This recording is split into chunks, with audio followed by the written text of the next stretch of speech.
मंत्री छगन भुजबळांच्या हस्ते येवल्यामधील डोंगर गावामध्ये जलपूजन करण्यात आलं। जलपूजनावेळी छगन भुजबळ भावुक झाले होते। मांजरपाडा प्रकल्पातील पाणी हे पुणेगाव दरसवाडी कालव्यातून येवला तालुक्यात पोहोचलंय। 165 किलोमीटरचा प्रवास करून आलेलं पाणी येवल्यामध्ये आल्यानं जलपूजन करण्यात आलं। निशब्द आहे, काय बोलणार, शब्दच नाही, अशी प्रतिक्रिया छगन भुजबळ यांनी एबीपी माझाशी बोलताना दिली आहे।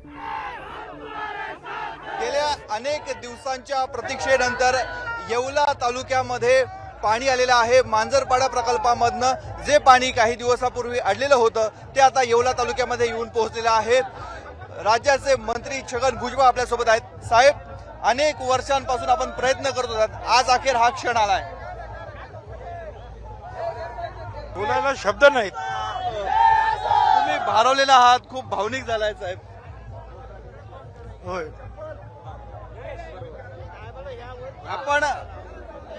आपण येवल्यामध्ये आलात 2004 साली, तेव्हापासूनचा प्रयत्न करत होतात। 55 वर्षांचा हा लढा होता, हा लढा आज यशस्वी होताना बघायला मिळतोय।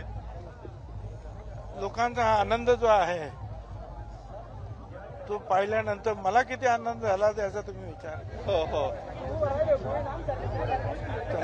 आणि हा आनंद हा लोकांचा राजकीय नाही आहे, हा त्यांच्या पोटा पाण्याचा, त्यांच्या भविष्याच्या, त्यांच्या मुलाबाळांच्या भविष्याचा हा आनंद आहे त्यांच्याकडे। आज आपल्याला जलनायक अशी एक नवी उपाधी मिळालेली आहे साहेब। आता लोक जे आहेत आपापल्या परीने बोलत असतात, माझ्या परीने आपण काम केलेलं आहे, करत राहायचं।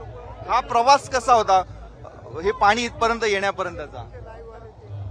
प्रचंड खडतर हो आणि हा एक प्रकारचा नवीन प्रयोग होता। हो हा काय साधा बंधारा बांधला आणि पाणी आलं असं नाही आहे। तर वेगवेगळे बंधारे बांधून गुजरातकडे जाणारं पाणी थोड्या प्रमाणात का होईना ते अडवलंय।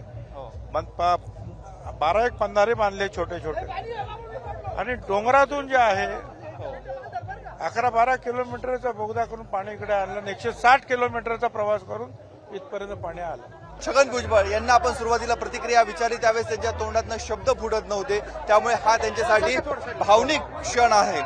कॅमेरामॅन किरण करारेचा मुकुल कुलकर्णी, एबीपी माझा, येवला। एबीपी माझा, उघडा डोळे बघा नीट।